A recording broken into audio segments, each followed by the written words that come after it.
Krishna, dear devotees, my humble obeisances to you all glories to Srila Prabhupada. Thank you so much for joining His Holiness Candramauli Swami Maharaj's daily class. Today we are continuing with our Srimad Bhagavatam, second canto, chapter number 9, verse number 33.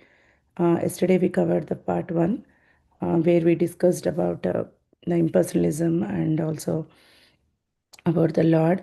And today we are going to continue. Hare Krishna Maharaj, my humble obeisances to you. All glories to Srila Prabhupada. I'll share my screen again. The verse, Maharaj.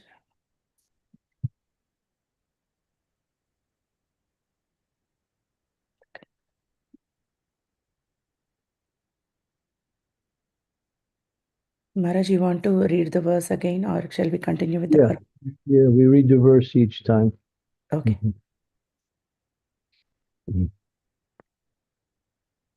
Om Namo Bhagavate Vasudevaya. Om Namo Bhagavate Vasudevaya. Om Namo Bhagavate Vasudevaya. Aham eva sam eva grahe. Nanyayat sarasat param pasya aham yat etachcha yo visishyeta soshamyaham. Brahma, the Lord is speaking. Brahma, it is I, the personality of Godhead, who was existing before the creation, when there was nothing but myself. Nor was there the material energy, the cause of this creation. That what you see now is also I, the personality of Godhead. And after annihilation, what remains will also be I, the personality of Godhead. So go down the page.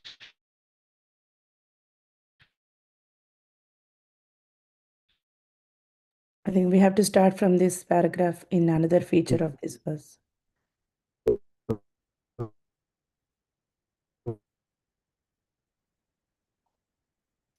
Maharaj.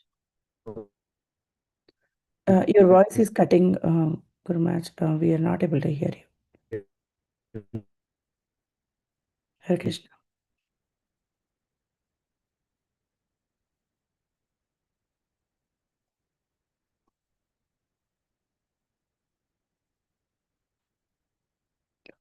Maharaj's internet is not good.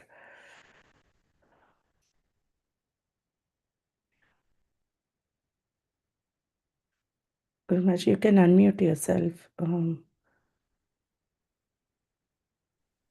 let's see here. Yeah. Okay.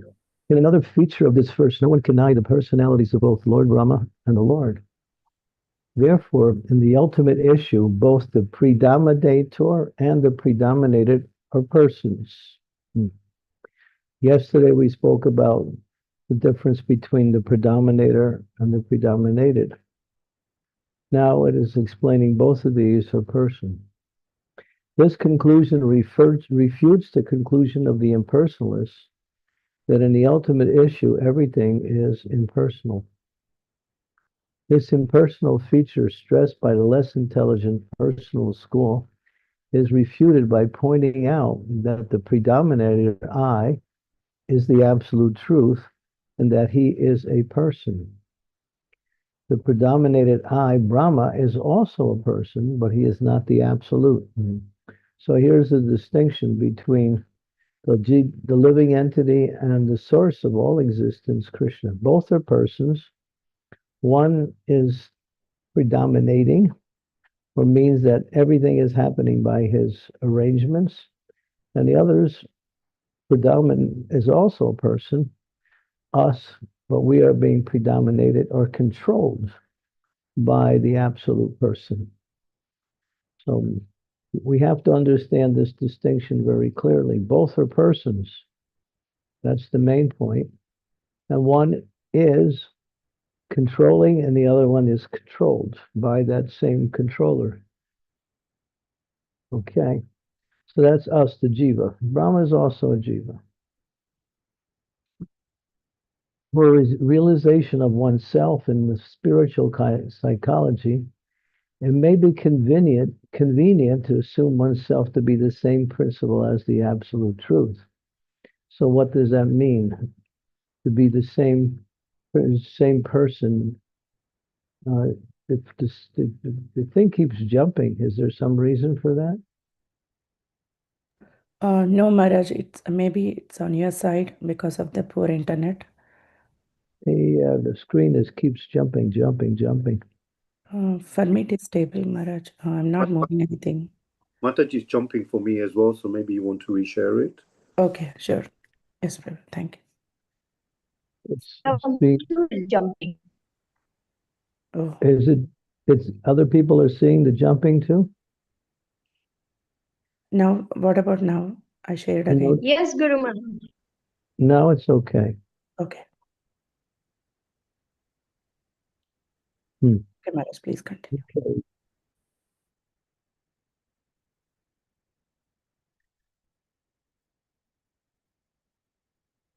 The predominated I, Brahma, is also a person, but he is not the absolute.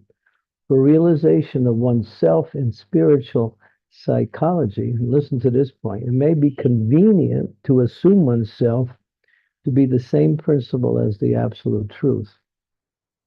To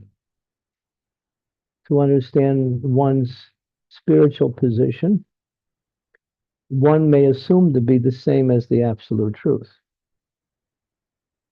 But there is always a difference of the predominated and the predominator, as clearly pointed out here in this verse, which is grossly misused by the impersonalists. So we can assume that we are the same principle as the absolute truth. But still, there is a difference. One is controlled and one is being controlled. Brahma is factually seeing face to face his predominated Lord, who exists in his transcendental eternal form, even after the annihilation of the creation. So Krishna is making the point here. What you see, Brahma, is me, the personality of Godhead, and now it's during the manifestation. But you should know it was I who existed before the manifestation of the creation. And once everything is annihilated, I will continue to exist in my personal form. So in all three phases of prior, manifestation, and destruction, the personality of Godhead exists. And there is no difference in each one of those manifestations of the Lord. The form of the Lord as seen by Brahma existed before the creation of Brahma, and the material manifestations with all its ingredients and agents of material creation are also energetic expansions of the Lord. And after the exhibition of the Lord's energy comes to a close, what remains is the personality of Godhead. So if you understand this point, then you understand everything, that there's nothing but God. But God is understood in two principles of himself. One is him, his personal feature, and one is his energy, which we may call the impersonal feature. The Mayavadis and others who have a poor fund of knowledge think that the impersonal feature of the absolute truth is the supreme feature. But we understand personality is always superior to impersonal. Just like we, the living entities, we are persons also. We have a personality, we have characteristics based on the particular type of personality we are. But we also have activities. So in those activities, we do things, and we maybe even control on a certain level. That is the impersonal aspect of ourselves. Although we are personal, we also manifest an energy of ourself, which is called impersonal, and that is the activities and of the ingredients of the activities we perform. But in the Mayavadis, they say no, everything is impersonal. God is impersonal, and forms are simply created in order for the sake of worship. But forms are actually Maya, they're just creations, and therefore they can be dispensed with after the worship is over.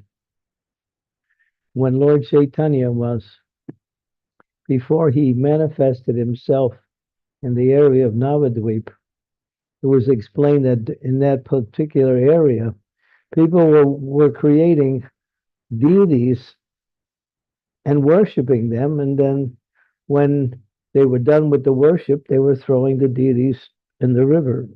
These deities were mostly deities of devas, demigods. So they see any form as being temporary or maya, material, but it has a use in a certain point. But we say no, the forms are eternal. And therefore, when Krishna manifests his form in the material world, it's the same form that he has wherever he is in the material world or outside of the material world. He doesn't change.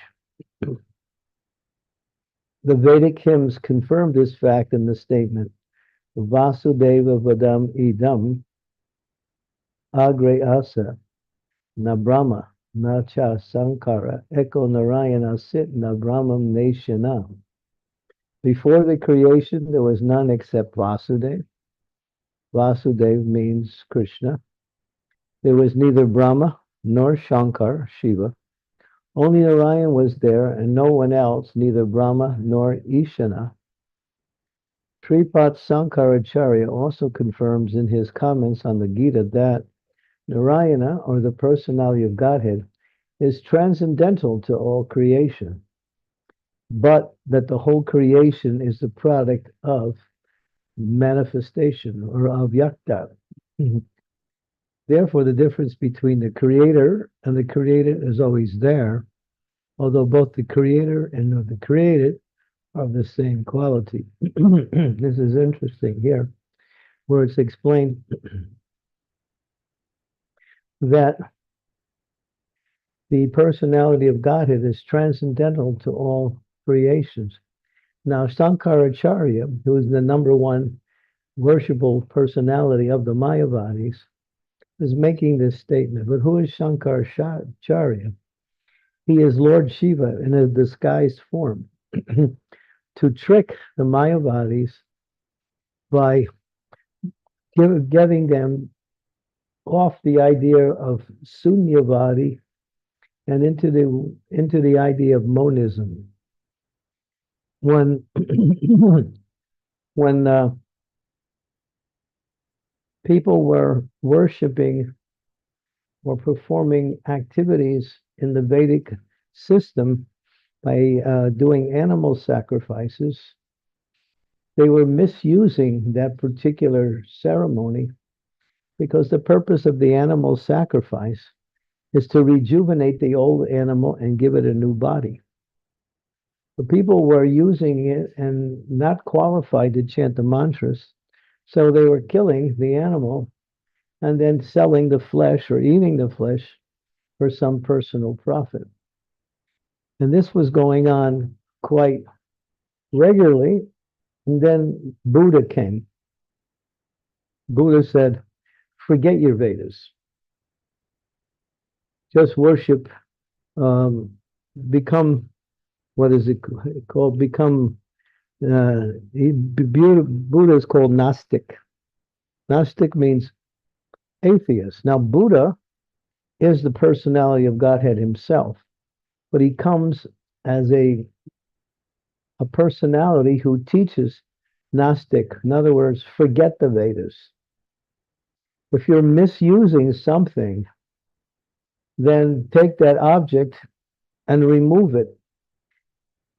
And then people were following what is called the Eightfold Mystic System of the path of the Buddha, which is really about developing qualities, good qualities in the mode of goodness. But there's no question of the worship of the personality of Godhead. So everything is sunyavadi, or zero, void. But then, in order to bring people back onto the Vedas, Sankaracharya appeared.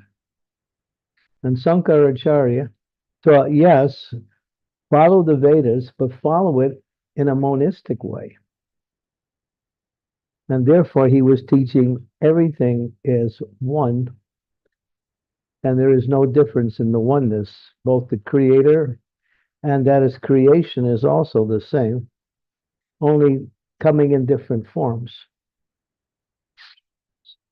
So Sankaracharya was teaching what is called covered atheism, and to destroy the principle of Buddhism and to bring people back onto the Vedas. But he didn't bring him on to the complete knowledge of the Veda. That came later with the acharyas such as Ramanujacharya, Madhvacharya, and then ultimately Sri Chaitanya Mahaprabhu. So that's why it says here that Shankaracharya also confirms in his comment on the Bhagavad Gita that Narayan, or the personality of Godhead, is transcendental to all creations.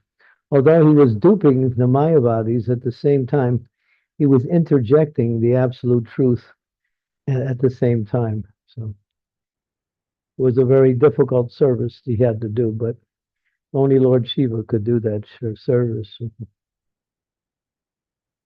And then the other feature of the statement is that the supreme truth Bhagavan, or the personality of Godhead, the personality of Godhead and his kingdom have already been explained. The kingdom of God is not void as conceived by the impersonalists. The Vaikuntha planets are full of transcendental variegates. Now you're hearing about the spiritual world. So what's in the spiritual world? Four-headed residents.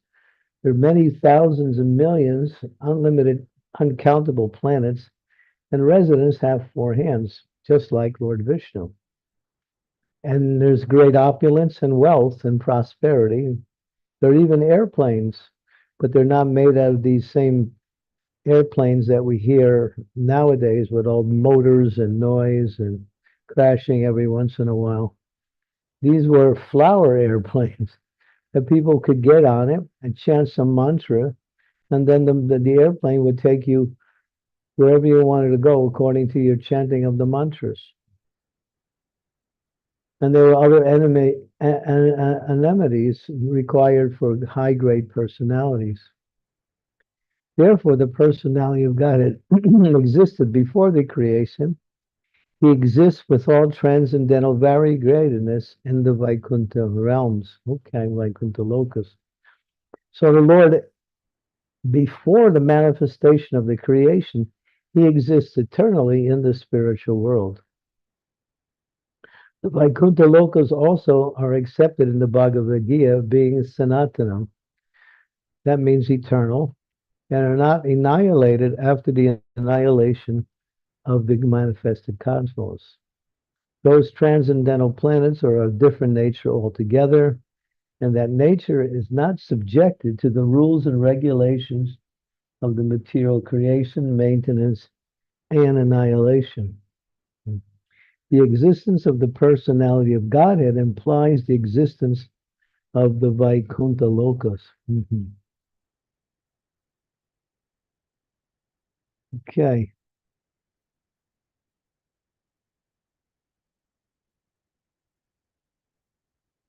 As the existence of a king implies the existence of the kingdom. Okay, so we can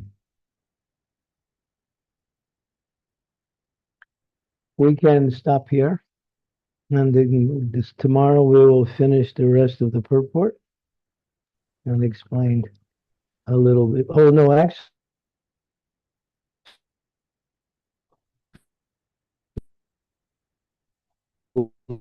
Hare Krishna. let's go a little bit farther. Yes, Maharaj. I'll share. Go back.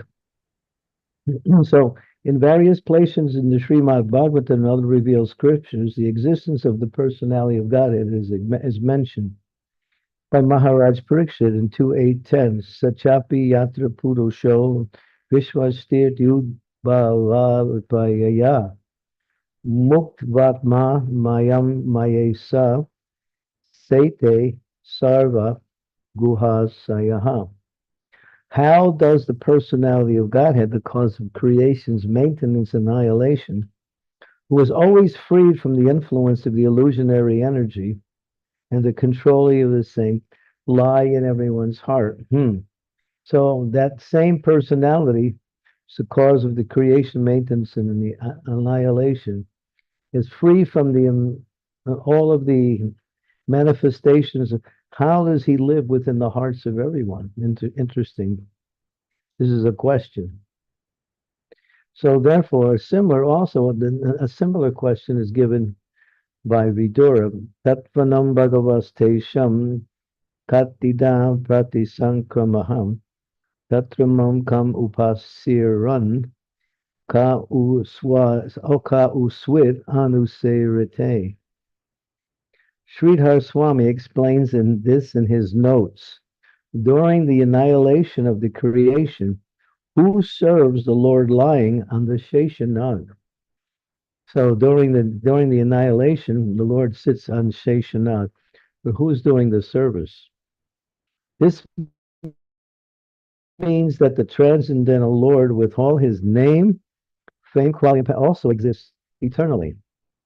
The same confirmation is also in the Kashya Kanda of the Skandaka Purana in connection with Dhruva Charita.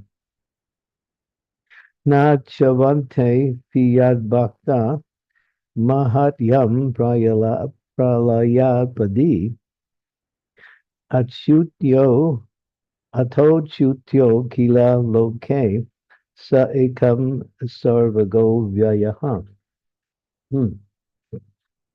Even the devotees of the personality of Godhead are not annihilated during the period of the entire annihilation of the material world, not to speak of the Lord himself. The Lord is ever existing in three aspects of changes. The impersonalist adduces no activity in the Supreme, but in this discussion between Brahma and the Supreme Personality of Godhead, the Lord is said to have activities also, as he has quality and form. So this is an important point to understand, that personality denotes activities. Personality devotes qualities. Personality devotes, not devotes, but what's the word? Denotes interaction. So all of these things are mentioned in the Vedas. So how is it that the impersonalists can say that there is no personality of Godhead? It's just some manifested form that is adopted for the sake of worship. But the scriptures give other understandings of the Lord's qualities and activities. The activities of Brahma and the other demigods during the maintenance of the creation are to be understood as the activities of the Lord. Now that's a hard one to understand. The activities of Brahma and the other demigods during the maintenance of the creation are to be understood as the activities of the Lord. So this is interesting to understand. Brahma and the Devas are somewhat maintaining this material creation, but they're doing it under the guise of under the direction of the Lord. Therefore, we can accept that these activities are the Lord's activities. And then Prabhupada gives the example. The king or the head executive of a state may not be seen in the government offices, but he may be engaged in royal comforts. Yet it should be understood that everything is being done under his direction and everything is at his command. So just like that's a nice example, the king may be somewhere else, but everything is carried out by his order. The personality of Godhead is never formless. In the material world, he may not be visible in his personal form to the less intelligent class of men, and therefore he may sometimes be called formless.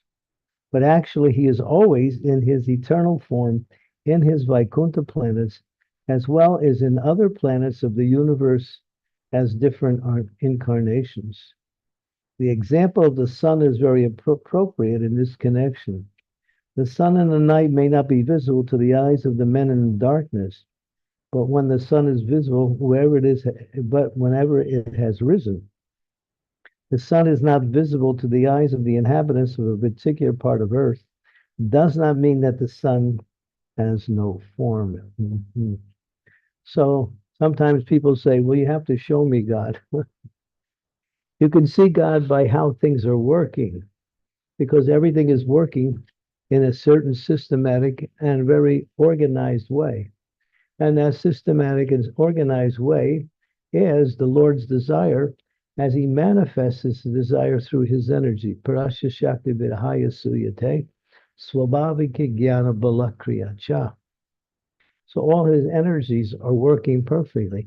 But still, he exists in his personal form, both in the spiritual world and any manifestation within the spiritual world on any of the planets in different incarnations. So this is very important to understand because the whole world basically are impersonalists. Nowadays, if you do a little research, you'll find, I wouldn't recommend you do it, but you'll find that most people who claim to be spiritual proponents don't recognize the personality of Godhead. They speak around him. They speak as if whatever, if he did exist, he doesn't exist now. He was there at one time, but no longer. Sometimes they say God is dead.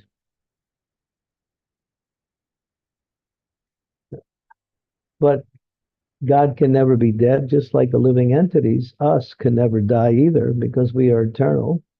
And God is obviously the supreme eternal who manifests as the other eternals. Nityo Nityanam, Chaitanas Chaitananam, Eko Bahunam Viradati Kama. Nityo and Nityanam, we read that yesterday in the verse in the very beginning of the purport, where in the manifestation of the living entities are coming from the single living entity who's not only producing them, but also maintaining them at the same time. So when you understand this point here that's being emphasized in this particular verse, you understand there's nothing but God. And if you want to understand it in the complete understanding, there's only God and his energy. And there's nothing outside of that. And there's no third aspect of existence. It's either God and God's energy. And many times we say, just like it says here, it might be convenient to understand that one is the absolute truth.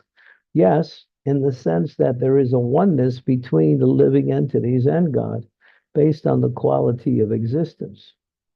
But quantitatively, their manifestations are greater in degree. The Lord is the supreme, and we are a part of that same supreme.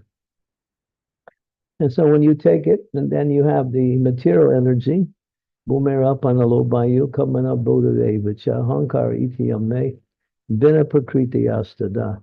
Earth, water, fire, air, ether, mind, intelligence, and false ego. These make up my external energy, Krishna says in the Gita.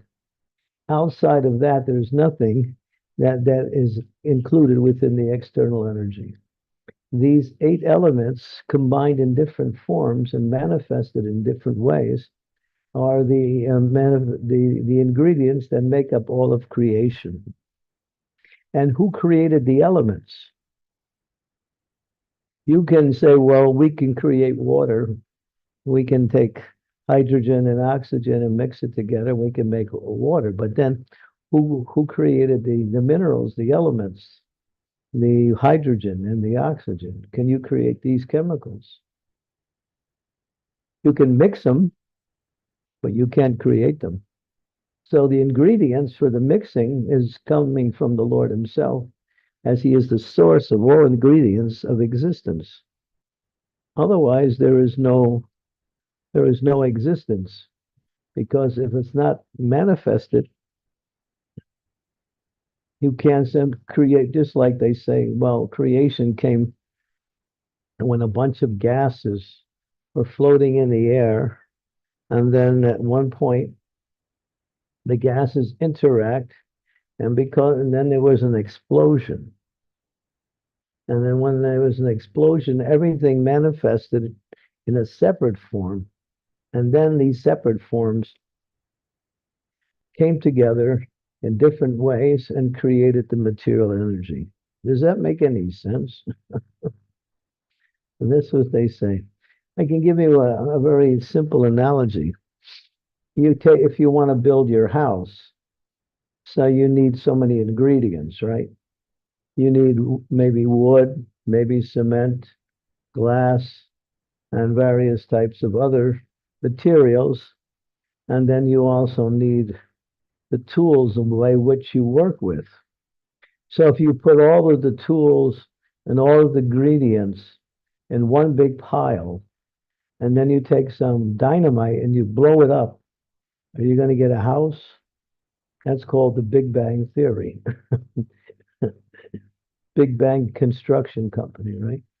Just put everything together and blow it up and you got form. Just like they say, if you take 5,000 monkeys and put them in front of typewriters, will they write a book?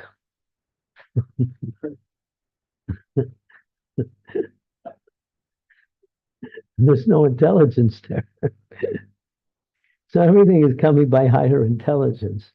And the ingredients that make up the manifested creative energy is coming from the source, which is the Supreme Lord Himself. So therefore, when you understand all of these principles, you understand, as Krishna says in the Bhagavad Gita, Aham sarvasya prabhavo, matad sarvam pabartante, iti matva bhajante mam, buddha bhava samanvitaham. Even if you have no attraction for the personality of Godhead, just say there is no attraction there. But still, if you realize there's nothing but Him, where do you go? You can't go anywhere outside of Him, because wherever you go, either in His energy or to Him in His personal feature, you're still within the confines of Himself through either these one or two aspects, His energy or His personal manifestation of Himself, the personality of Godhead. And another point of this verse is everything comes from a person. Just like we use the same example in the material world, where do we come from? We come from our parents who give us our body, and then we begin our sojourn in this material world. And then where did our parents get their bodies? From their parents. And if you take it back all the way to the source, you come to the source of all bodies, or all ingredients that make up the body. And that has to be something that is non-material. It can't be of the same thing, because then you might say, well, where's the beginning? If you keep going back, the beginning is the personality of Godhead, or the source of all existence. As the source of anything that is manifested comes from a person. Everything comes from person. I hope I would give the example. You have the electric, so you're in your room and you push a switch and you get light. So you might say the light comes from the light bulb. But no, then there's wires that connect to the light bulb, and it goes all the way out to the external environment, and then they have electrical poles. And if you follow those lines, they go to the powerhouse. So you might say the powerhouse is the source of the light. But then who's running the powerhouse? The man who is the supreme electrician. He's putting it all together and making it happen. And when you push the button, you get your, electricity, you get your light. So in the same way, when you take everything back to its original source, you come to God. Everything. Any ingredient, any manifestation, everything, ultimate. And that's why Krishna says, one who knows this worships me with all their hearts. So even if we have no attraction for God, we should have attraction for Krishna. But if we don't, and if we just philosophically understand that Krishna is everything and everything is within Him and everything is Him, then you can understand that nothing exists outside of God. And what about me? Am I different than God? No, you're also part of God. So you might say, okay, well, if I'm part of God, am I God? No. And then you have the predominated and the predominator, which is mentioned in the very beginning of this purport. One is the source and the controller, and the others are being controlled. So we can see that we are not the controller because we are always under the influence of another energy that's forcing us to act and think in a certain way. And that same energy is coming from the same source that we come from, but it's acting in a different way. That's the material energy. So, yeah. So this verse is fundamental to understanding that everything exists and everything is coming from the same point, the personality of Godhead, not the impersonal manifestation. How can form come from no form? Where is the example that form comes from formless? No such example. Okay. Thank you, Maharaj. Thank you so much. Such a wonderful explanation of this part of the verse purport. As you said, this is a fundamental, basic thing we have to know or will know about from this verse, that God is in a person and He is the one who is there always. And we don't have eyes to see Him. That's for sure. Yeah. We Thank you. take knowledge from higher authority. Yes, That Maharaj. gives us the eyes. Yes, Maharaj. Yeah. Thank you so much. Dear devotees, any questions or comments or realizations, you can please go ahead. Please raise your hand or you can type in the chat window, or please turn on your cameras if possible. Thank you so much.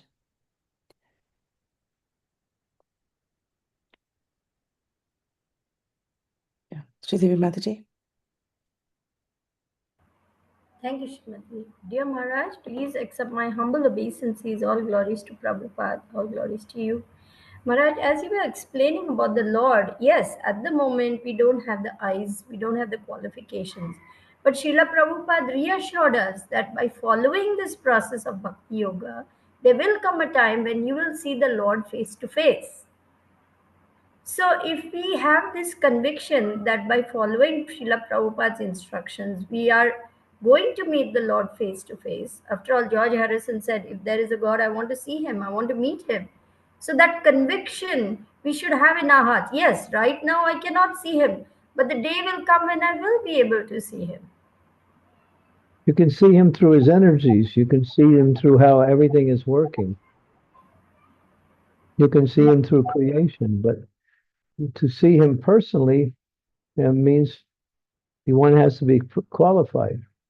It's like if you want to go meet the president of a country, you said, well, I want to see him. You just can't walk up and get a darshan with the president. You may have to go through a lot of red tape, and then you're never guaranteed to get that darshan either. So we have to qualify to see Krishna face to face. But as you mentioned, and Prabhupada has emphasized, you can if you qualify yourself. Qualified means pure devotion. Prabhupada was saying today, I was listening, he was saying, and he was talking about Prahlad Maharaj is a Mahabhagavat, which is one of the highest levels of bhakti. Prabhupada said, you can also become Mahabhagavat. So it's not that there's an exclusive club that nobody can get into, only for certain people. All souls have the, what we say, quality to reach purity in consciousness. Pure consciousness means full Krishna consciousness. Full Krishna consciousness in perfection means Krishna consciousness with the element of service and loving devotion. That's full Krishna consciousness. So it's available if you want it. You just have to make some sacrifice, give up your attempts to try to enjoy in this material world, and try to create an environment where you serve with the idea of giving pleasure to Krishna and pleasure to Krishna's devotees.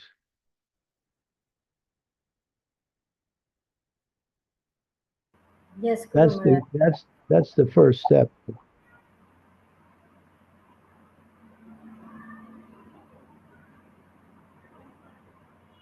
Hmm. I Yes, Guru. mean, life is about achieving something.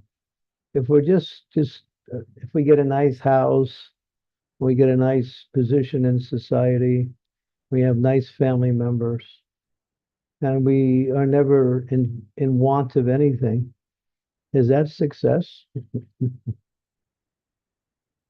Time element will take all of that away. And even while you do have that facility, there's no guarantee it is going to fulfill your desires for happiness. So any success in this material world is not real success. It's just a way to facilitate our needs in order to live in this temporary existence. That's all. Our real need is Krishna. When we get Krishna, as it says, when you got Krishna, you get everything. Because everything is Krishna. There's no law, there's no want. But how to get Krishna? And that's the process of bhakti. Ayabilasita sunya jnana kamananarita. Serve the Lord without any personal desire. That's it.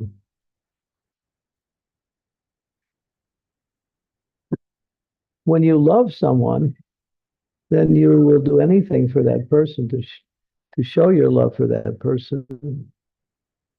So in the same way, we might say, well, I don't have any love for Krishna. Okay, we can accept that to develop love for Krishna is a very elevated state of consciousness. But at least you can understand that love is there, but it's not awakened. So let's awaken it. By Shravanam Kirtanam Krishna Smaranam. By hearing and chanting the glories of the Lord, that will awaken your love for Krishna. And of chanting the Lord's names, worshiping the deity of the Lord, these are all ways to awaken our attraction for Krishna. But sometimes we're always thinking about the immediate. What am I getting now? There's the two things, shreyas and preyas. These two things are very important. Prabhupada speaks a lot about these, shreyas and preyas. Preyas means immediate benefit, and shreyas means ultimate good. And Prabhupada used many examples to show that a child will want to play all day, so that he's in preyas. He wants to play. But the parent will think, no, he has to go to school and get some education. That way, when he grows up, he'll have a good position in the world. So putting aside the play for the education. Just like you'll see that people who go to universities who want to get a particular degree, they'll put aside all of their social life and spend all of their time just trying to get the grades the best grades possible, so they can graduate and then be successful in their occupation. So that's called shreyas, ultimate benefit. Preyas means immediate good. What am I getting now? What can I do right now to make myself satisfied and happy? Putting aside, future activities.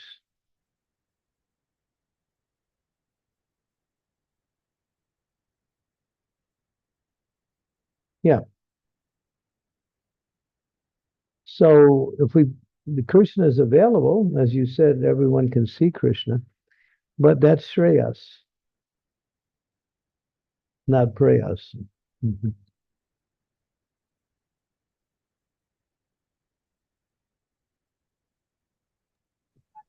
Thank you, Maharaj. Thank you so much. Shiv Kumar Prabhu, please go ahead. Thank you, Madam. Hare Krishna Maharaj, the loved ones. Please accept my humble obeisances at your lotus feet. At your lotus feet, all glories to Srila Prabhupada. Maharaj, one question I had, Maharaj. You were talking about in today's session that in today's day and age, people who are into spiritual pursuits, most of them are inclined towards impersonal realization of the God, and nobody has faith in the personal form of the Lord. So towards that Hardly front, anyone. Very rare you'll find anybody speaking about personality. Even though they may use forms, they use forms in a temporary way. They think all form is temporary. Yes, Maharaj. So towards that, Maharaj, I'm just referring to SB as Bhagavatam 11:27 and 8, Maharaj. I'm just sharing it in the chat for reference. The qualifications that are listed for people who want to pursue specific to this question, Maharaj, the Jnana Yoga and Bhakti Yoga. Here it is given that people who are frustrated, disgusted with the material life are inclined towards impersonal realization. If Impersonal. people who are disgusted with the material life, Maharaj. So I just wanted to know, Maharaj, if somebody's experience is not so favorable in this material world, and I assume it is because of their karma, does it mean that their karma is coming in the way of them taking up bhakti and taking up the personal relation, Maharaj? How do Could we be, then? not necessarily, because they're frustrated with forms. So they think, let's become formless. Hmm. Yeah, the antithesis or the opposite is of form. You see material forms, but material forms for those people is just a cause of suffering. So let's merge into the unmanifested formless aspect. And let's just try to become formless. Or even more severe is become void. No existence at all. Just merge into nothing. Become nothing, and then you can stop all your suffering, right? But you can't become nothing because you're eternal. Yeah, it's all due to frustration. Sometimes when you try to do something, it's like, what is that? The jackal jumping, try to catch the grapes. And he's jumping, he can't reach the grapes. Then he says, the grapes are sour anyway. Just because he can't reach it, he calls it sour, you know.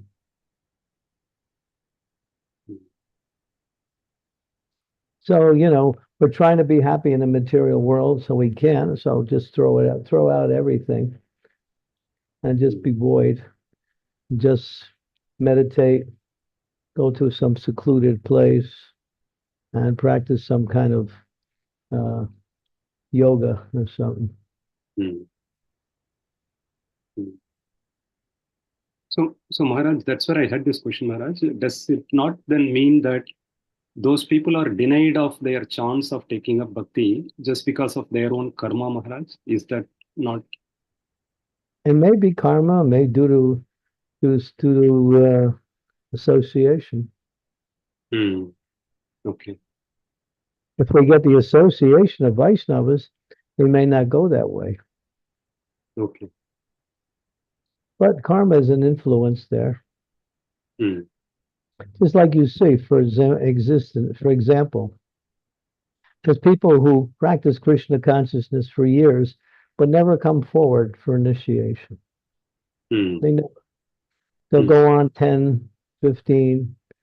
I know people 25 years, still chanting Hare Krishna, come to the temple, nice people. I was just seeing one lady just recently, just on Sunday. this past Sunday. I've known her for at least 20 years. Very nice lady. She comes, does her some service every once in a while. But when you talk about guru, she doesn't get, she don't want to hear it. She'll change the subject or something. So there's people, now she has a certain type of karma, which is anti-authoritative. Don't give me any authority. The guru for them means an authority, rather than seeing it as a way to connect to higher consciousness. They see anyone who's guiding them, or maybe they grew up in a family where their parents were very abusive, or maybe very, what we say, abusive, or just, maybe taking to intoxication and other things. There's many examples. So they see that in their family. And so they don't want, they have an aversion to authority. Because the impressions that people undergo in early life manifest in some scars later. And those some scars, I was just talking to one devotee. He's trying to connect with this one lady for a relationship. But she, in her early life, had real big problems with her mother. Big problems. She never got along with her mother. So now, when it comes to another person and another person's mother, she can't relate to that other person's mother. Because she sees it, or the impression is so, there's such a scar there from early childhood. So that's karma. But it leaves a very strong impression upon people. And then they superimplant that on everything that is connected with something similar to what they experienced. You have to understand that the early part of life is the most important part of life, because that's when the children get the strongest impressions, which will later manifest either in a positive or negative way in their life. If they grow up in a loving, caring family, then they turn out to be nice people, and they also become loving and caring.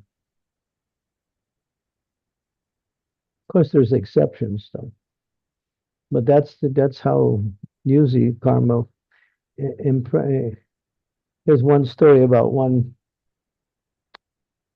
lady. This was in Greece. She went to one famous teacher. His name was Diogenes, and he was teaching young kids. So she came to him. He said, "Diogenes, I have a young boy. I'd like to bring him to your school." He said, "How old is the boy?" She said, "He's 5." He said, "Oh, bring him immediately. We're already 5 years too late." So the impressions that children get in their early age is the foundation for how they will develop later in life. And most of that comes from the family. If you have a dysfunctional family, it's going to be hard for you to live a normal life without having to go through the traumas in a very different way, as you see the same forms and expressions in later life.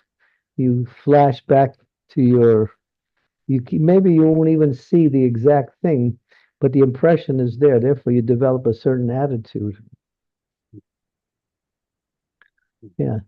So therefore, in raising children, it's very, very important that they get all the care and love from their parents from the very beginning. And that way, and whatever else is needed for them to grow up happily.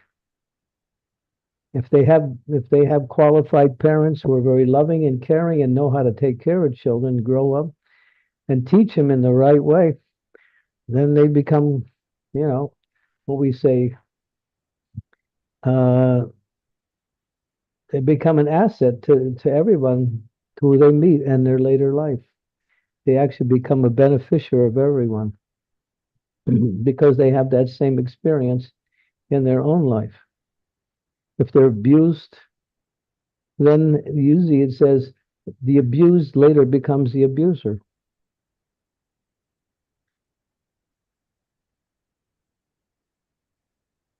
Mm-hmm. So yeah, that's karma. These are called samskaras that are very deep impressions that are manifested later in life, but are given early in life. Yeah. Mhm. Thank you so much, Maharaj, for the detailed answer. This gives Yeah. some clarity. Thank That's why everyone's different. you.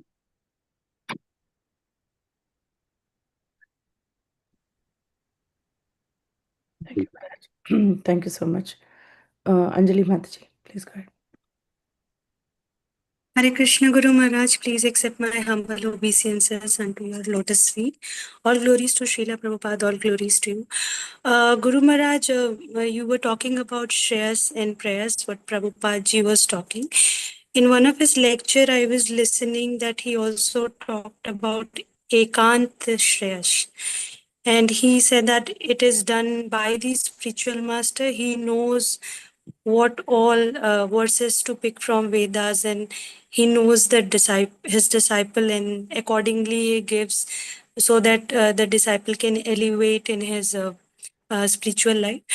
So my question was, Guru Maharaj, can you please elaborate a little bit about this Ekanta Shreyas, and also that when does this stage comes in a disciple's life, when the spiritual master starts guiding him? Do we need to ask him, or it just happens? I mean, I hope I made You my use the question word clear. ekanta means one pointed.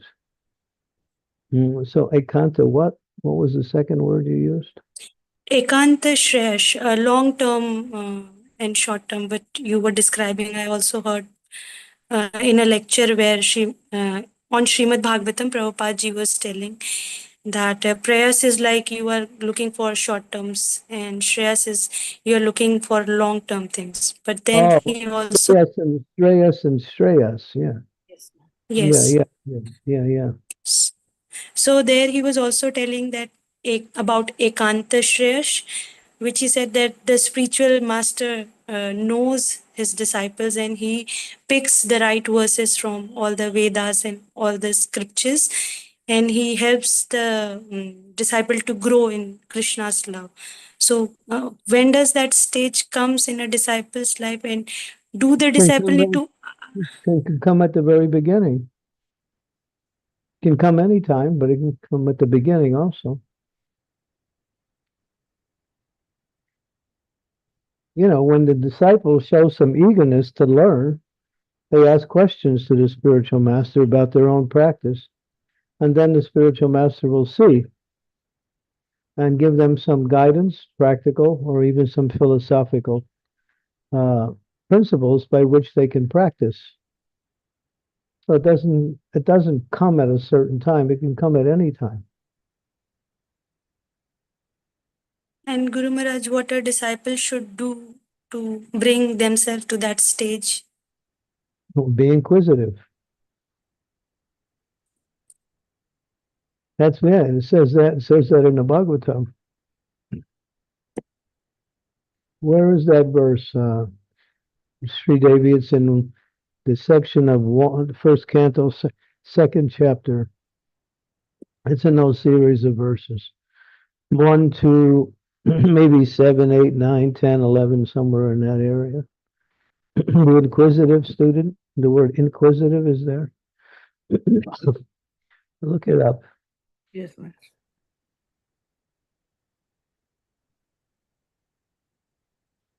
You can go to that chapter 1, 2, first canto, second second chapter.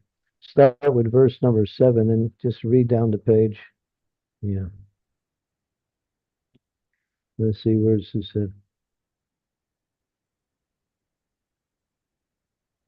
No, Verse number 12. go ahead. Seriously inquisitive Yeah, student. yeah, that's it. Tad Shradadana Munaya Jnana Vairaga Yuktaya Pasyanti Atmani Chatmanam Bhaktya Shrutagrihitaya. The seriously inquisitive student or sage, well equipped with knowledge and detachment, realizes the absolute truth by rendering devotional service in terms of what he has heard from the Vedanta Shruti. What it means, Vedanta Shruti means even if he hears from his spiritual master, it's the same. The seriously inquisitive student. Mhm. Mhm. So go on to the next verse and see what the culmination of that verse is. What does it say here? That's a long purport. And it says, it is therefore concluded that the highest perfection one can achieve by discharging the duties prescribed for one's own occupation according to caste divisions and orders of life is to please the Supreme Personality of Godhead. So using your swadharma and engaging it in devotional service is what they call Daivi ashram, or working according to your particular nature and serving the Lord in that way. And that is, it says, the highest perfection one can achieve. That's what Prabhupada has been trying to help us understand the need for starting this Varnashram, Daivi Varnashram. He said that's what I haven't established when I left. So please make this Daivi Varnashram. And there's a whole process for doing that, which was outlined by Prabhupada also. Okay, so yeah, the student should be inquisitive.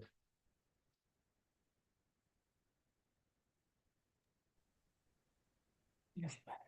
If you're listening to the lecture and two things, either one or two things doesn't manifest, then you actually weren't listening. What is that? One is that whatever is being explained, you understand it. It becomes clear just by the explanation. Then there's no need for questions. But if you don't, then there should be some clarification that comes by way of questions. So if we're not getting realizations by hearing or questions based on what we hear, then we're not in the hearing process. We're somewhere else.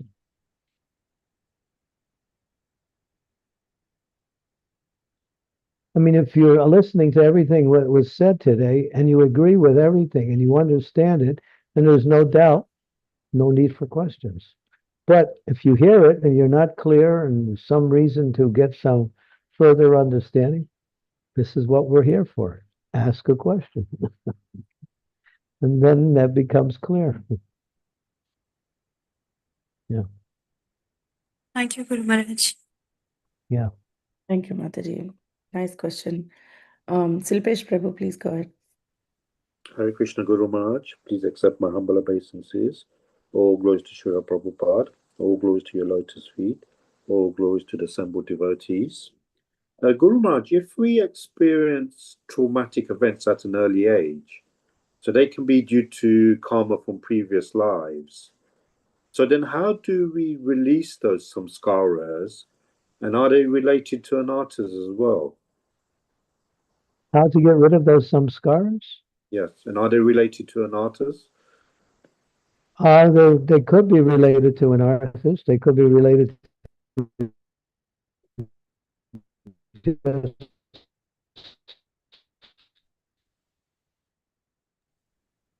impressions that we've experienced and had to, the entanglement of the conditioned souls in the material world is very complex.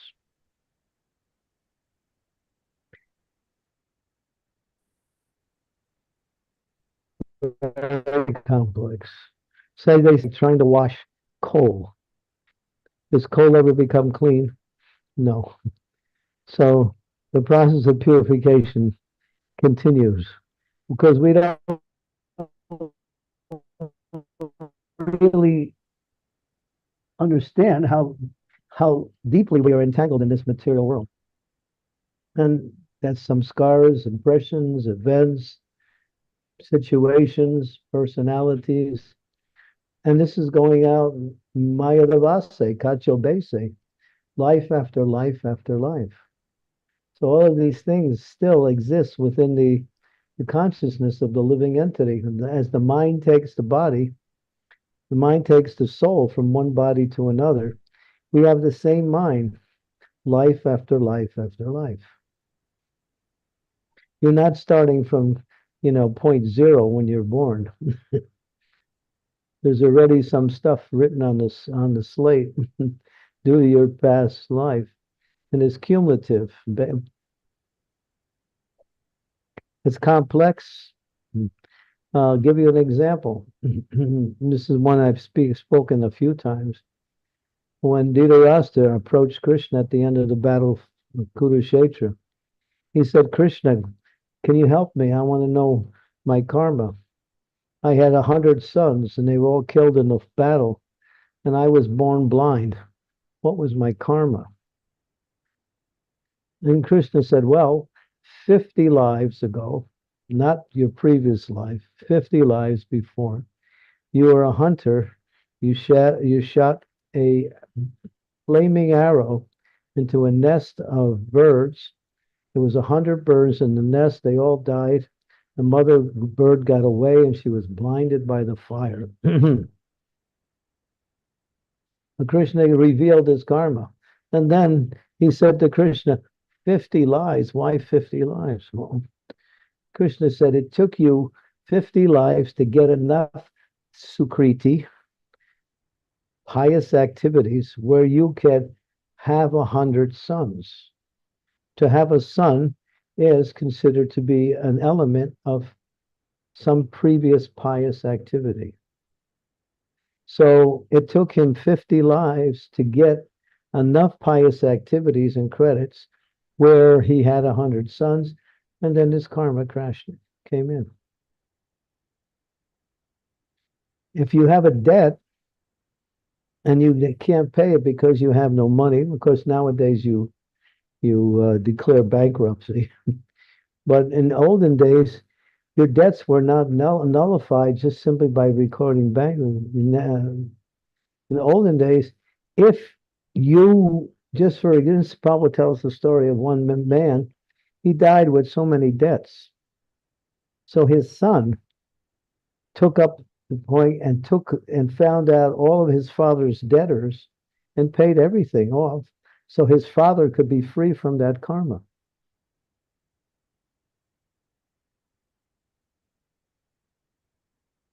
Yeah, so whatever we do, we're putting it into this bank account, and it comes out in one form or another in due course of time. So you can't see, but you can understand that I'm entangled. I have this body, I have this mind. Am I engaged in devotional service 24 hours a day? No. That means there's something material that's stopping you from performing devotional service. Ahoy tukiya priyata. That means you have to work to get rid of that block, whatever it is.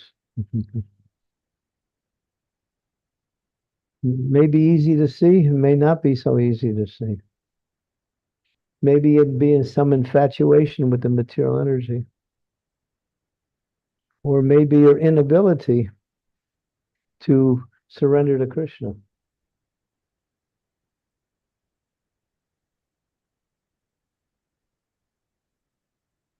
And why is that inability there? There's something there. I don't trust Krishna. I don't believe that. I believe Krishna is there, but I don't believe he'll take me. He can purify me and bring me back to the spiritual world. Let me undergo my own process of purification.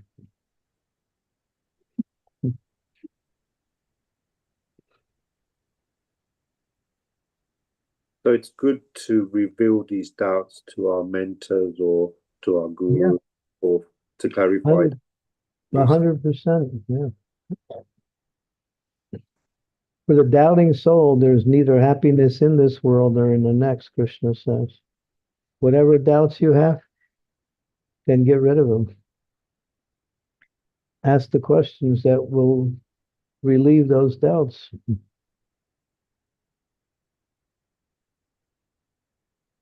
You might think, I doubt Krishna, that's one thing. I doubt the process itself, that's another thing. Or I doubt my own ability to follow the process.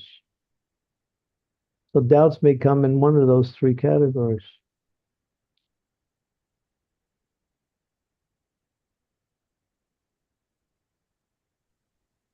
It's the And pro. of course, some people have a lot of heavy karma. So for them, it's a little harder. The process is harder, more difficult, takes more work for them. And for those who don't, it's a lot easier, but the process is the same.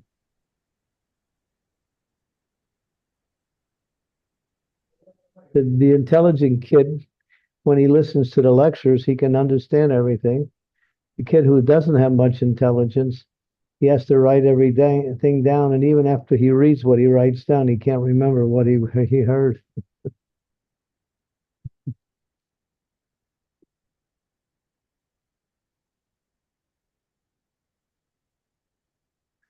In essence, it's the process that will help you with the samskaras ultimately. Process of Krishna consciousness. Yeah.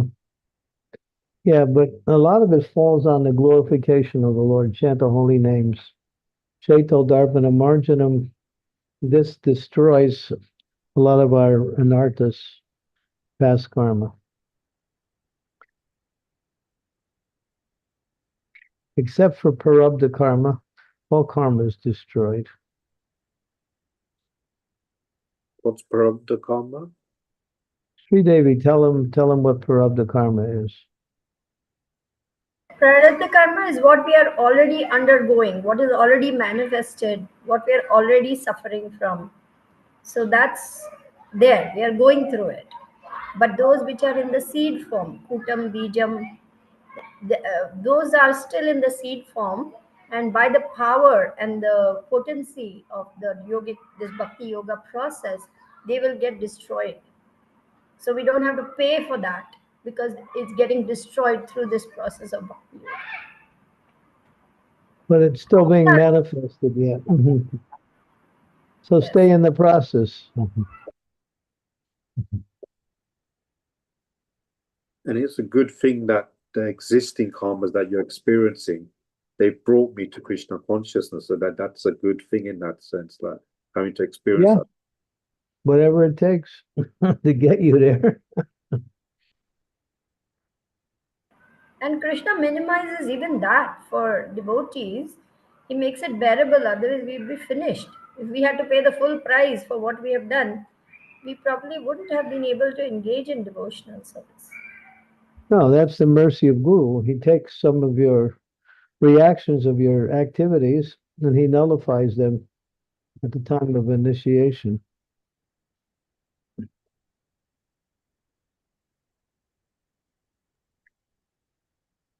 Thank you, Maharaj. Thank you so much. Okay. Yeah, sometimes this topic is like very complex and seems like it's impossible sometimes to get out of this material world when we think about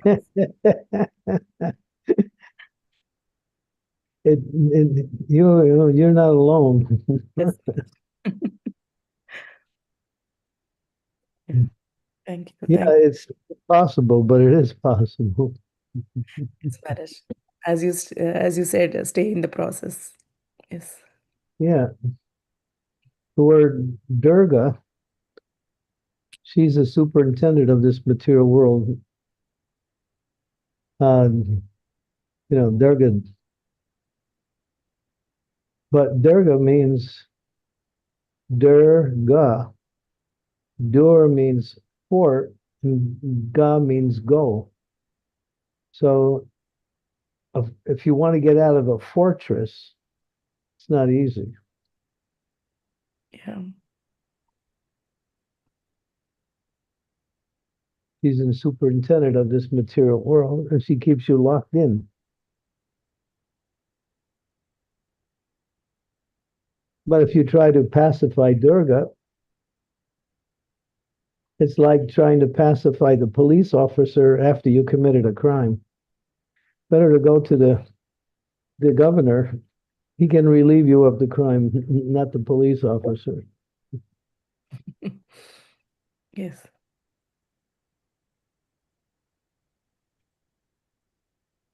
Thank you, Maharaj. Thank you so much. Sukha Mataji, please go ahead. Hare Krishna. Thank you, Mataji. Hare Krishna, Guru Maharaj. Please accept my humble obeisances. All glories to Srila Prabhupada and all glories to assembled devotees. My question is also in line with this particular topic, Guru Maharaj. If we have got some past karmas and anarthas, we can try and get rid of them being in the Krishna conscious process. But what about someone who actually has got these types of karmas and they are our relatives and they don't want to do anything about it? I mean, how will they not be able to get out of it at all? Yeah, they have. Like that? Yeah, the process is there for accordingly. But they won't accept the process because of the karma, will they?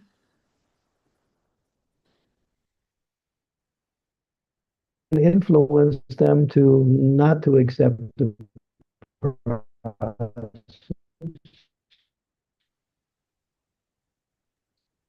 But if they get the mercy of the spiritual master, way out, if they're a little bit inquisitive or a little bit intelligent, they may accept that. Okay. But their karma can hold them back also, yeah. Okay. Prabhupada tells a story. I don't think it's Prabhupada, but it's a story. One blind man, he's in jail. And the jail is surrounded by a wall. But there is an opening in one area of the wall, which is the way out of the jail. And so the blind man wants to get out. So he's running his hands along the wall, looking for that opening. Can't see, but he knows if he keeps going, he'll come to the open space and then he can get out. So he's going and going. But as soon as he gets close to the opening, a fly comes and starts bothering him. And he's got to scratch, he's kind of pushed the fly away, and then he misses the opening. And then he goes around again.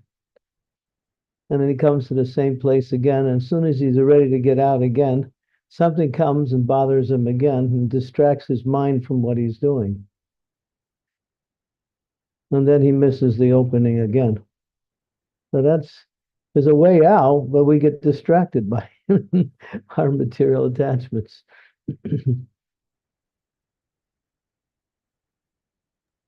Yeah, it's difficult, isn't it? Okay, thank you, Guru Maharaj. Is it okay to ask another question, or should I come back later on? No, go ahead. You can continue. Okay. In this verse, there was one line which is mentioned that at the time of annihilation, devotees don't get annihilated. So, what happens to the devotees, Guru Maharaj? Well, the devotees during the annihilation, this is mentioned in the third canto. I was always inquisitive about this point.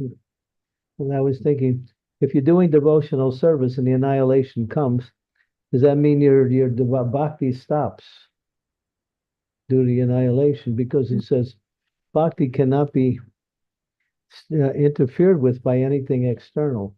Yeah. So, but the point says that anyone who's doing devotional service and the annihilation comes, they go back to Godhead automatically. Okay. Even if they're not pure. That's brilliant. They become purified in one shot. Oh, wow. But you want to hang around that long? No. A few few more billions of years if you want to come back, then how many births? I don't know. There's another way out, it's called Harinam Sankirtan. You get out in this life if you take it seriously. That's what we are trying, Guru Maharaj. Your mercy. Yeah. Thank you so much, Guru Maharaj. Don't get distracted. No, in this life, definitely no. Yeah, but people will distract you. Situations, They do. situations will distract you. Yeah. Your attachments will distract you. Yeah. But your mercy is there, Guru Maharaj, so I think should be okay. And my mercy is don't get distracted. Stops me distracting. Keep your focus on Krishna somehow. Yena kena prakarena mala Krishna nivesaya. Nectarine devotion says, somehow or other, just remember Krishna. Yes. Doing all the efforts for that, Guru Maharaj. Good. That's the way out. Thank you so much. Hare Krishna. Haribol. Thank you, Mataji. Balvanita Prabhu. Hare Krishna, Guru Maharaj. Please accept my humble obeisances. Jai Shri Nityananda. All glories to Srila Prabhupada. On this sort of score, and in the mood of inquisitiveness about how does one advance spiritually, and the related question of attachments, it inspired in me to try to ask a serious question about, attachment to the opposite sex, attachment to women. In my case, I've had tens of girlfriends over my life. All the important people in my world almost are all women and always have been. My best friends are always women. Get married.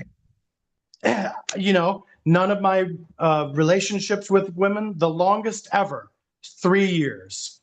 I continue to talk to one woman for 27 years and have dated her maybe 3 or 4 times over the course of my life. All the most serious, most of the absolutely serious pain I've experienced in this world come from breakup of relationships or making bad choices related to relationships or being ignorant I've seen several writings over the years. Sri Ramakrishna, he was always women in gold. Women in gold was the, major pains of this world. And, another Baba I read, he was attracted to a woman, so he put chili pepper in his eye. How does one even begin to approach? I think this question is for Sri Devi.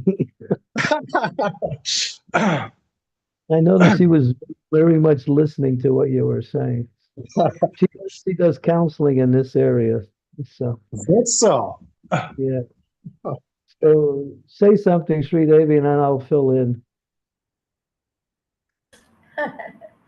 It looks like you have some significant karma that you have to resolve, whether it's this lifetime or some lifetime.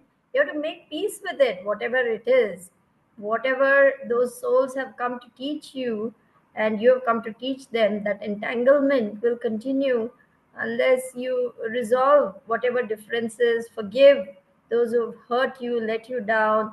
Otherwise it will keep coming up again and again in different ways and forms, and to haunt you, so to speak. So making peace with it is very important by forgiving them. I would say that all of these experiences you had was leading you to Krishna consciousness. Yes, I feel that. And I feel like I'm learning, or in my growing Krishna consciousness, I have many realizations about my attachment to women and these sorts of things. But it also, at the same time, even with the realizations, I'm still, just as attracted to women as ever. It just struggle. That is the, what do you call it, the Adi Ras. So if you want to deal with it, take that same attraction and dovetail it or direct it towards Krishna.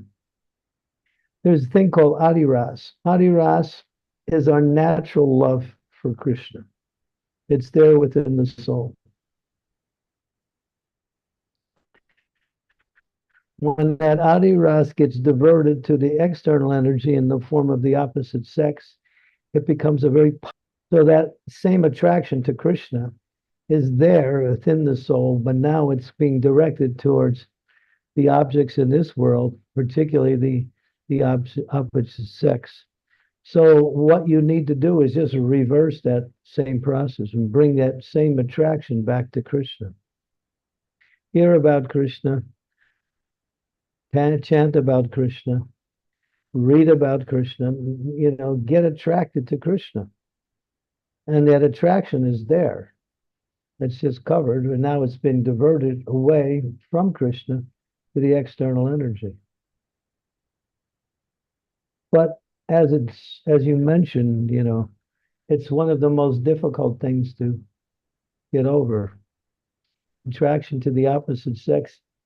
I'm not going to give you any names, but I'll give you something that just came up recently, which has blown the whole ISKCON society incredulous. This happened just recently. One devotee in our movement, he joined back in the 1960s, 67. Very, very strict devotee. After many years of practice, took sannyas to renounce sort of life. Practiced sannyas for 40 years, more than 40 years. Was in the movement more than 57 years. Was in the movement 57 years, 58 years. Now, and I know him personally. When he used to preach really strong, really heavy, sometimes too heavy for us to really assimilate. But he was noted as a dedicated preacher of Krishna consciousness. He ran his own preaching center.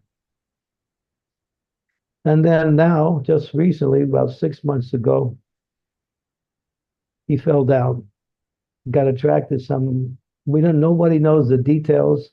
Nobody's speaking about the details. It's kind of kept quiet by only a few people who know, because they don't want to make it a public thing. So now he got connected and he fell down to some female association. Now that was 57 years in the movement. 57 years. Can you imagine? Yep. The man is in his mid-80s. Wow. And he's still chasing, So what does that say? That means how deep this attraction to the opposite sex goes.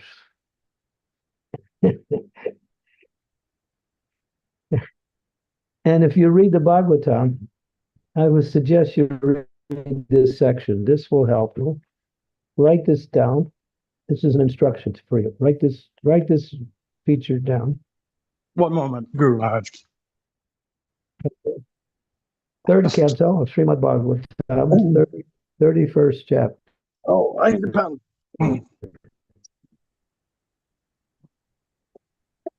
Maharaj, your Okay, voice. third canto, 31st chapter. Okay. My voice is breaking? Canto, first chapter. 31st chapter, verses number 31 to 41. 31 3, to 31, 31 to 41. That's it. That talks about exactly what you're undergoing. I recommend it to devotees who are struggling with attraction to the opposite sex to read that and study that section really carefully. Not just read it, but try to understand it more deeper as you read it. You have to understand love of God is the nature of the soul. But when that love gets diverted to something material, it's really powerful. It's really powerful. And when it gets diverted towards the opposite sex, it becomes so powerful. You have the example of Romeo and Juliet. How did they end their relationship? They both committed suicide. How strong it is. A man has a wife, and some other man is coming to attack his wife or to, have a relationship with his wife. He goes out and he kills the guy. Right. And he goes to jail. But he's not even thinking about the consequences. He's just so of sense gratification with their own sense gratification. It's very deep. That's why Srila Prabhupada said, and he said it, we should discuss this point every day in our classes, the attraction to the opposite sex. He said, make it a point of discussion and do it in what we say, a proper forum with proper understanding, instead of hiding it within our consciousness and trying to overcome it by our own efforts, which is not possible. It's not possible. So ultimately, what can I say? Well, there's one point I was going to make. Ultimately, it comes back to bringing that same attraction to Krishna. We have the example of Jamunacharya. Prime example. Jamunacharya was king. And he was actually the spiritual master of Ramanujacharya, one of the greatest saints in the history of Vaishnava saints. So Jamunacharya. When Jamunacharya was young, he was engaged in a debate. And he defeated this very difficult person in a debate, and he won part of a kingdom to rule. He was given the position of a king, and he ruled in that kingdom. Now he's growing up as a ruler. Now, in his early life, he was a great devotee. This was at the age of 13. He took over this rule. And then he started to become very licentious, very sensual. And, kings, they call it royal happiness. They have many concubines. They can enjoy whatever they want.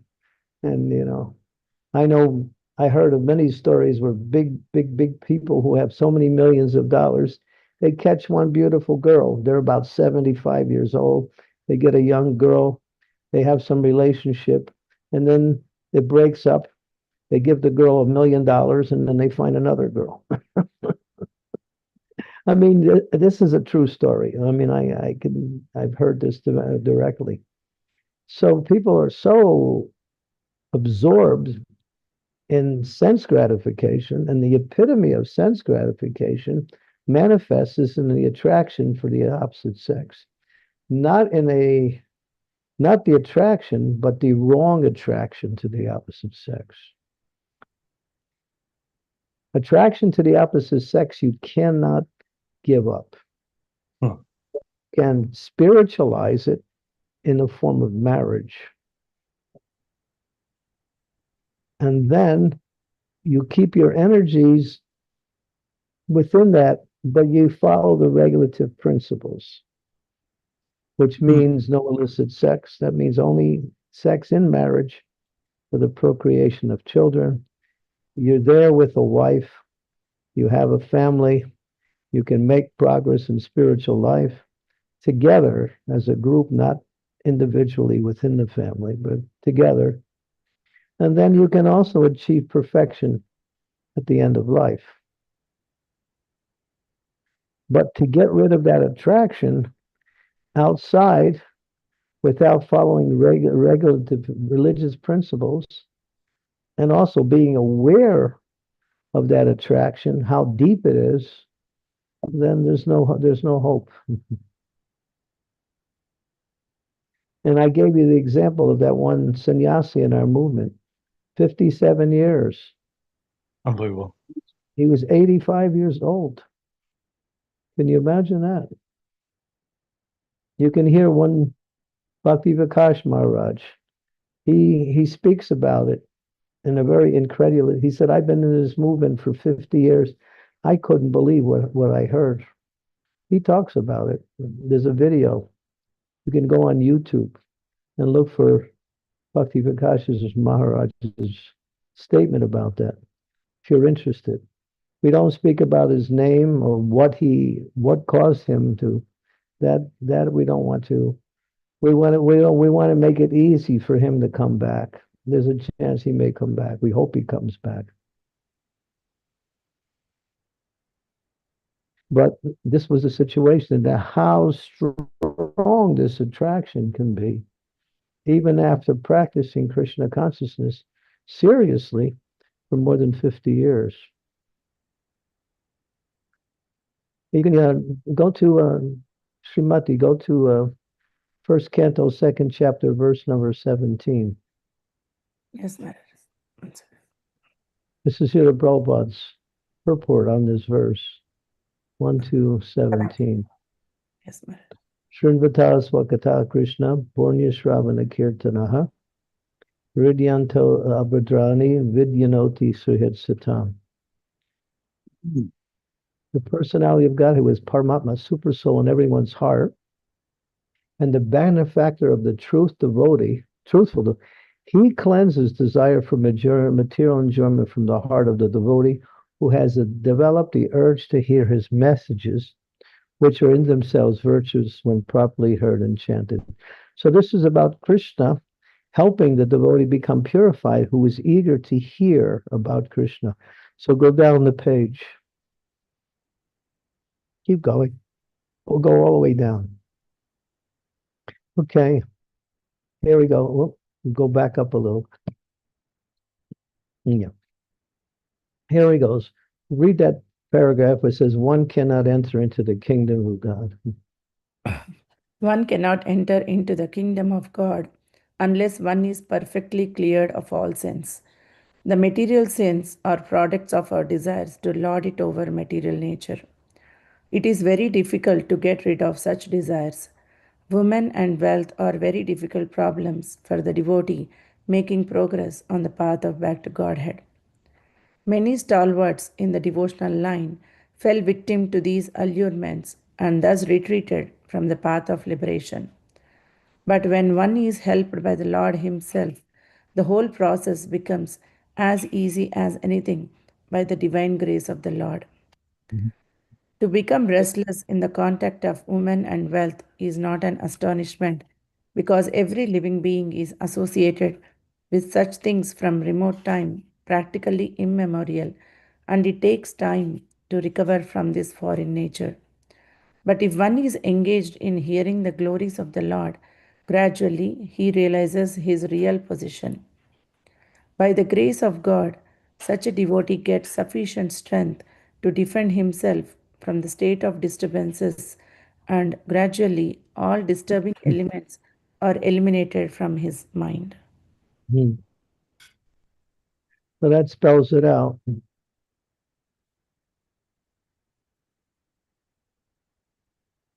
So yeah, these two things, women and wealth, they go together actually. Right? So it's very difficult to overcome, and many persons who are it's the word stalwarts means that those who are really fixed in devotional service, they retreated from the path of bhakti because they felt lured. So it's not an astonishment become disturbed in these, but one has to be very regularly hearing and chanting the glories of the Lord and associating with devotees who are also fixed in devotional service. Otherwise, these attachments, although one may overcome, they still remain there in the seed form, and then they may grow back again in any given situation.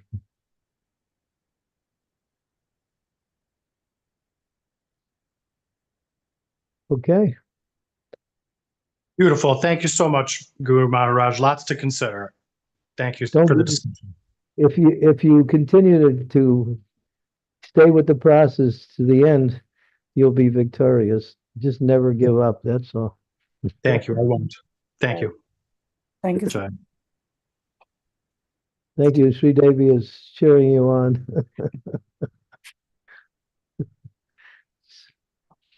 Sri Devi Mataji, please go ahead.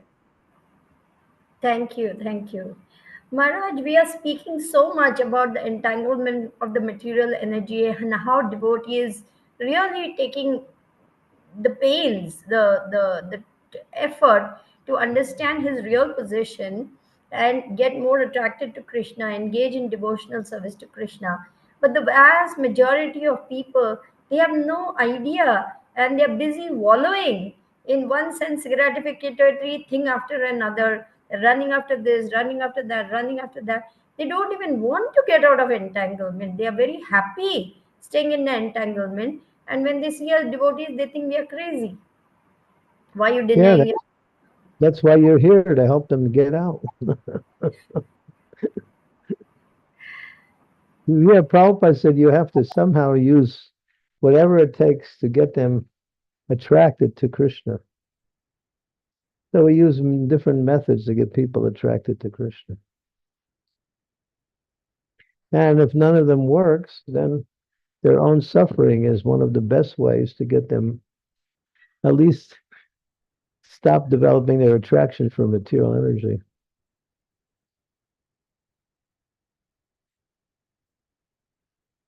Prabhupada said very few people will come. But we're not interested in numbers, he said. We're interested in quality. He said, give me one moon, and that can light up the whole sky. He said, what is the use of so many twinkling stars? They can't give any illumination. So if one pure devotee is there, they can save the whole world. Or at least they can bring the whole world back towards Krishna. So become a pure devotee, and you can help so many people. If you're concerned about their ignorance, then you want to stop their ignorance, then do something. I definitely want to become a pure devotee, Guru Maharaj. I know it sounds so arrogant saying this, but I do. I really do, because this is my real constitutional position.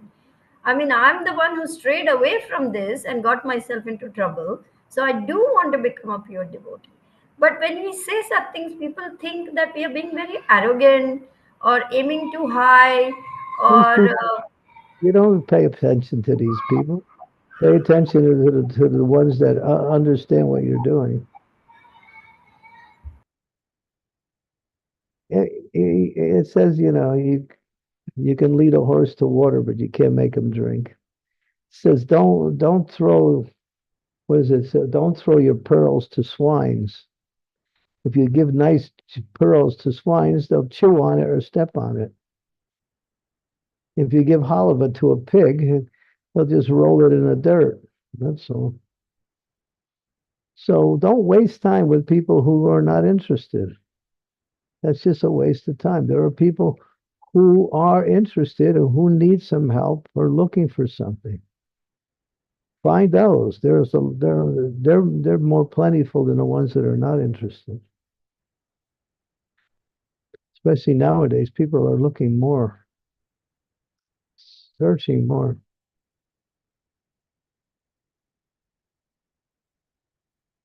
Yes, Guru Maharaj, by your mercy, I just want to preach, preach, preach more and more and more. That's all I want. If you do that, you're guaranteed to get the supreme mercy of the Lord. Lord Chaitanya came to save the conditioned souls. So he's asking each and every other of us. He said, please help me. I can't do it alone. I'm only one person. How much can I distribute? So take up this process and then also distribute it to others. He's asking each and every one of us preach or to be an instrument to help others. The word preach sounds like it becomes a little bit narrow. But when you talk about being an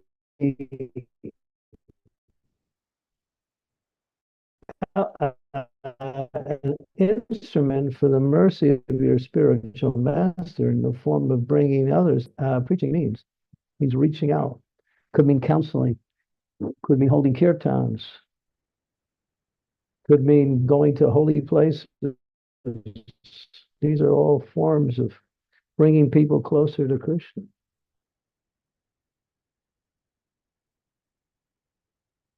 And you have to understand two things. One, this is Kali Yuga. So there's so many bad qualities. Two, people are very attached to material life. So you're working against the grain. No question about it.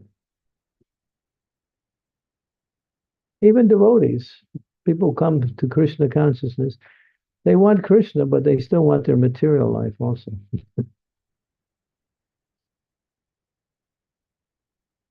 And when Krishna is taking away their material life, then they start thinking, well, this process is not for me.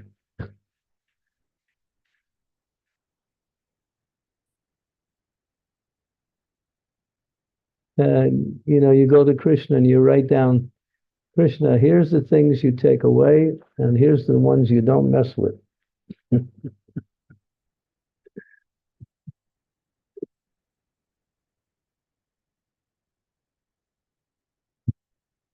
Got it, Krishna? No, now that's the deal. You can take all of these away, no problem. I'm willing, and you can help me. These things, they're very sacred in my life, and so give me a break.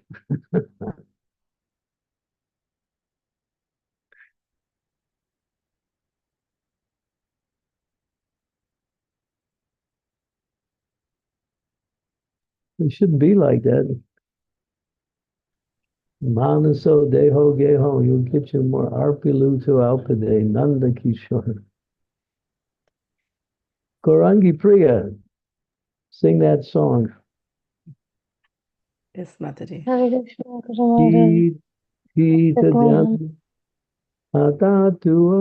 does that go? মানুষ দেহ গেহ কিছু মোর পিলু তো আপদে নন্দ কিশোর সম্পদে বিপদে জীবনে মরণে দায় মম গেলা তুয়া পদ বরণে মারু বিরাখবি জয়ী ছাত হারা নিত্য দাস প্রতি অধিকারা জন্মাও বিময়ে ইচ্ছা যদি তোর ভকত গৃহে জনি জন্ম কীট জন্ম যথাত আদাস বহির্মুখ ব্রহ্ম জন্মে নাহি আস Thank you. মানস দেহ গেহ যো কিছু মোর ওর পেল তো আপদে নন্দ কিশোর Thank you. ভক্তি মুক্তি thank you very much Bhukti mukti hai vinay. মুক্তি স্পৃহা বিহীন যে ভক্ত লাভ হইতে তাকো সঙ্গ অনুরক্ত জনক জননী দ্বৈত তনয় প্রভু গুরুপতি প্রভু সর্বময় ভক্তি বিনোদ কহে শুন কানহা রাধা নাথ তুহু আমার পরাণ মানস দেহ গেহ যো কিছু মোর ওরে পেল তো আপদে নন্দ কিশোর Thank you. Thank you. So, somebody read the translation. Hriday Mataji, will you read? Mind, body, and family, whatever may be mine, I have surrendered at your lotus feet, O youthful son of Nanda. In good fortune or in bad, in life or at death, all my difficulties have disappeared by choosing those feet of yours as my only shelter. Slay me or protect me as you wish, for you are the master of your eternal servant. If it is your will that I be born again, then may it be in the home of your devotee. May I be born again even as a worm, so long as I may remain your devotee. I have no desire to be born as a Brahma, averse to you. I yearn for the company of that devotee who is completely devoid of all desire for worldly enjoyment or liberation. Father, mother, lover, son, lord, preceptor, and husband, you are everything to me. Thakur Bhakti Vinod says, O Kana, please hear me. O Lord of Radha, you are my life and soul. That's complete surrender, this particular prayer.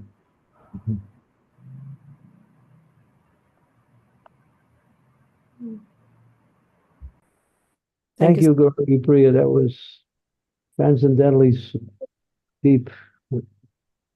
Yes, Maharaj. Please Wonderful. accept my humble obeisances and give your blessings as such I can getting surrender. I can do surrender to Krishna's lotus feet and your lotus feet, Guru Maharaj. Hare Krishna. Thank you, Mataji. Such a wonderful singing. Thank you. Maharaj, Okay. we're almost 2 hours into our class. So, dear devotees, any more questions or comments? I think we're 2 hours into the class. That's okay. Yeah. We can do it for 2 days. Haribol! Yes, Maharaj. Best use of time, Guru Maharaj. Yeah, it was a wonderful discussion, dear devotees. Thank you so much for so many nice questions. Okay. So, yeah, so I think I have to get ready for something coming up in a half hour. So we'll see you tomorrow for the final section of this same verse, and that'll complete verse number 33. On Friday, we'll do Charlotte. The devotees of Charlotte have their regular program. This week, it's been switched from Thursday to Friday in order to facilitate tomorrow's last part of this verse. And then Saturday, there'll be another class. And then Sunday is Radhastami, and then Monday we'll do verse number 34, the following verse, and we'll do those for 2 days. On Monday and Tuesday, and Wednesday and Thursday we'll do verse number 35 for 2 days. And then the final verse in the Chatur Sloki, verse number 36, will take 3 days, just like this one, which is it's even a longer purport than this one. So that'll be Friday, Saturday, and Sunday of the following week. Yes, So Maharaj. stay Chatur Sloki verses, you'll learn everything about the process of bhakti in these 4 verses. Yes, Maharaj. Thank you so much once again. Such a nice class and nice discussion, and you enlighten us with so many points. Thank you so much. So see you all again tomorrow. Thank you so much, Maharaj. Srimad Bhagavatam ki jai, Srila Prabhupada ki jai, Guru Maharaj ki jai.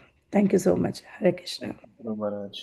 Thank you, Guru Maharaj. Hare Krishna. Guru Maharaj. Hare Hello. Have a good day. Prabhupada ki jai. Thank you, Guru Maharaj. Hare Thank you, Krishna. Guru Maharaj. Hare Krishna. Hare Krishna Guru Maharaj. Hare Krishna Guru.